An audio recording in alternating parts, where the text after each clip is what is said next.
ಇವತ್ತು ಮಧುಗಿರಿಯ ಒಂದು round trip.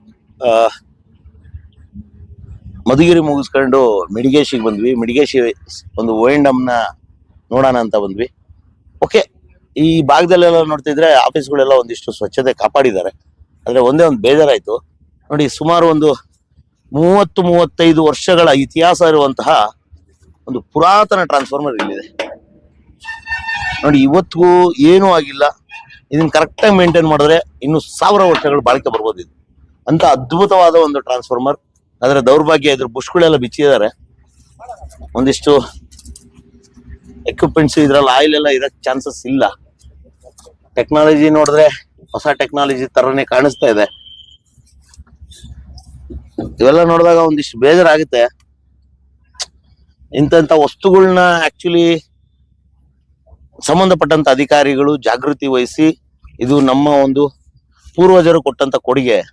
ಅವತ್ತಿನ ಗ್ರಾಹಕರ ಒಂದು ತೆರಿಗೆ ಹಣದಿಂದ ಖರೀದಿಸಿದಂತ ವಸ್ತು, ಇದನ್ನ ಕ್ಲೀನಾಗಿ ಎತ್ತಿಡಬೇಕು, ಇದನ್ನ ಕಾಪಾಡಬೇಕು ಅನ್ನೋ ಒಂದು ಸಣ್ಣ ಕಾಮನ್ ಸೆನ್ಸ್ ಇರಬೇಕಾಗಿತ್ತು. ಗೊತ್ತಿಲ್ಲ. ಇದು ಈ ಜೈಗೆ ಮಾತಾಡಿದ್ರೆ ಸರ್ ಇದು KPTCL ಬರುತ್ತಾ ಬೆಸ್ಕಾಂ ಬರುತ್ತಾ ಗೊತ್ತಿಲ್ಲ. ಇದು KPTCLಗೆ ಬರುತ್ತೆ ಖಂಡಿತವಾಗ್ಲು. ಬೆಸ್ಕಾಂ ಬರೋ ಚಾನ್ಸಸ್ ಇಲ್ಲ. ಮೋಸ್ಟ್ಲಿ 1 ಮೆಗಾವಾಟ್ ಟ್ರಾನ್ಸ್ಫಾರ್ಮರ್ ಇರಬಹುದು ಅನಿಸ್ತಾ ಇದೆ. 1 ಮೆಗಾವಾಟ್ ಟ್ರಾನ್ಸ್ಫಾರ್ಮರ್ ಇದ್ರೆ ಅಥವಾ 2 ಮೆಗಾವಾಟ್ ಟ್ರಾನ್ಸ್ಫಾರ್ಮರ್ ಇದ್ರೆ ಇದು ಖಂಡಿತವಾಗ್ಲೂ KPTCLಗೆ ಬರುತ್ತೆ. ಬೆಸ್ಕಾಂ ಬರೋ ಚಾನ್ಸಸ್ ಯಾವುದೇ ಕಾರಣಕ್ಕೂ ಇಲ್ಲ. ಪಕ್ಕದಲ್ಲೇ KPTCL ಸ್ಟೇಷನ್ ಆಗಿರೋದ್ರಿಂದ ಖಂಡಿತವಾಗ್ಲೂ ಇದು KPTCLಗೆ ಬರುತ್ತೆ. KPTCL ನ ಸಂಬಂಧಪಟ್ಟಂತ ಅಧಿಕಾರಿಗಳು ಮತ್ತು KPTCL MD ಪಂಕಜ್ ಕುಮಾರ್ ಪಾಂಡೆ ಅವರು ಒಂದಿಷ್ಟು ಇದ್ರ ಬಗ್ಗೆ ಕಾಳಜಿ ವಹಿಸಿ ಇದನ್ನ ಕ್ಲೀನ್ ಆಗಿ ಎತ್ತಿಟ್ಟು ಇದನ್ನೊಂದು ಪೇಂಟ್ ಮಾಡಿಸಿ ಇದಕ್ಕೊಂದು ಬೋರ್ಡ್ ಹಾಕ್ಸಿ. ಇಂಥ ಇಸ್ವಿಲಿ ಮ್ಯಾನುಫ್ಯಾಕ್ಚರ್ ಆದಂತ ಟ್ರಾನ್ಸ್ಫಾರ್ಮರ್, ಇಂಥ ಒಂದು ಕಂಪನಿದು ಇಷ್ಟು ವರ್ಷ ಬಾಳಿಕೆ ಬಂದಿತ್ತು. ಈ ಪ್ರಾಬ್ಲಮ್ ಆಗಿ ಈ ಟ್ರಾನ್ಸ್ಫಾರ್ಮರ್ನ ಸೈಡ್ಗೆ ಇಟ್ಟಿದೀವಿ ಅಂತ. ಯಾಕಂದ್ರೆ ಇದನ್ನ ಒಂದು ಆಂಟಿಕ್ ಪೀಸ್ ಆಗಿ ಮಾಡೋದ್ರಿಂದ ಯಾರಿಗೇನು ನಷ್ಟ ಆಗಲ್ಲ, ನಿಮ್ಗೇನು ಜಾಗ ಏನು ಲಾಸ್ ಆಗಲ್ಲ, ಬೇಕಾದಷ್ಟು ಜಾಗ ಇದೆ. ಒಂದು ಅಟ್ಲೀಸ್ಟ್ ಮುಂದಿನ ಪೀಳಿಗೆಗೆ ಒಂದು ಮೆಸೇಜ್ ಕೊಟ್ಟಂಗಾಗುತ್ತೆ. ದಯವಿಟ್ಟು ಮಾಡಿ, ಬಿಟ್ಟಿ ಜಾಗ ಐತೆ ಅಂತ ಈ ತರ ತಾಂಬಂದು ಎಲ್ಲಂದ್ರಲ್ಲಿ ಬಿಸಾಕಿ ಏನು ಕೆಲ್ಸಕ್ಕೆ ಬರ್ಲಿದ್ದಂತ ಪರಿಸ್ಥಿತಿಲಿ ಇಟ್ಟಿದ್ದೀರಾ. ಇದ್ರ ಬೋರ್ಡು ಕಿದಾಕಿದ್ದಾರೆ ನೋಡಿ. ಇದ್ರ ಮೇಲೆ ಉತ್ತಮ ಬೆಳೆಯೋದೊಂದು ಕಮ್ಮಿ ಇದೆ. ಆಲ್ಮೋಸ್ಟ್ ಗಿಡ ಬೆಳೆದು ಕೂತಿದೆ. ಈ ತರ ನೀವು ಏನು ಕೆಲ್ಸಕ್ಕೆ ಬರ್ಲಿದ್ದಂಗೆ ಬಿಟ್ರೆ ಮುಂದಿನ ದಿನಗಳಲ್ಲಿ ಇನ್ನು ಏನು ಕೆಲ್ಸಕ್ಕೆ ಬರ್ಲಿದ್ದಂಗೆ ಉದುರ್ತಾ ಹೋಗುತ್ತೆ.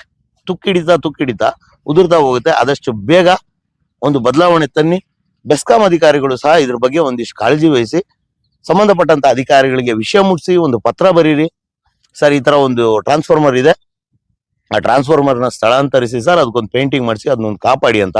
ಇಲ್ಲಾಂದ್ರೆ ಮುಂದಿನ ದಿನಗಳಲ್ಲಿ ಒಬ್ಬೊಬ್ಬರೇ ಒಂದೊಂದು ತಗಡು ಶೀಟ್ನ ಬಿಚ್ಕೊಂಡು ಹೋದ್ರು ಈ ತರ ಕಟ್ ಮಾಡಿ ಯಾರು ಕೇಳೋರು ಇರಲ್ಲ. ಹಂಗಾಗಿ ಆದಷ್ಟು ಬೇಗ ಇದಕ್ಕೊಂದು ಗುರಿ ಮುಟ್ಸುವಂತ ನೋಡಿ. ಆಕ್ಚುಲಿ ಅಲ್ಲಿ ನೋಡಿ ಗಿಡ ಹೆಂಗ್ ಬೆಳ್ಕೊಂಡು ಅದ್ರೊಳಗಡೆ ಹೋಗ್ಬಿಟ್ಟಿದೆ, ಕಾಣಿಸ್ತಾ ಇರ್ಬೋದು ನಿಮ್ಗೆ.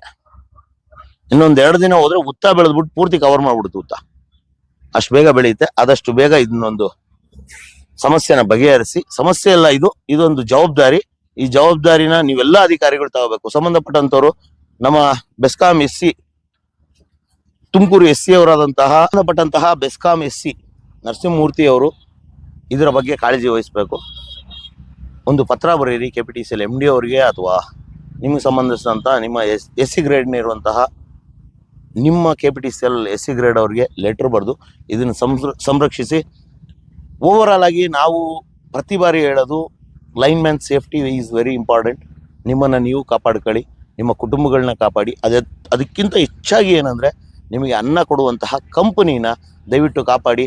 ಇವತ್ತು ಲೈನ್ ಮ್ಯಾನ್ಗಳ ಕೊರತೆ ಇದೆ, ಲೈನ್ ಮ್ಯಾನ್ಗಳ ಅಭಾವವಿದೆ. ಲೈನ್ ಮ್ಯಾನ್ಗಳಿಲ್ಲದೆ ಮತ್ತು ನುರಿತ ಮತ್ತು ಕೆಲಸ ಮಾಡುವಂತಹ ಲೈನ್ ಮ್ಯಾನ್ಗಳಿಲ್ಲದೆ ಕಂಪನಿ ಒದ್ದಾಡ್ತಾ ಇದೆ.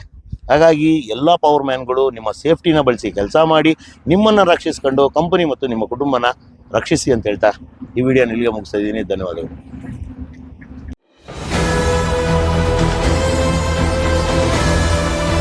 ನಿಮ್ಮ ವಾಣಿ, ಇದು ಕನ್ನಡಿಗನ ಧ್ವನಿ.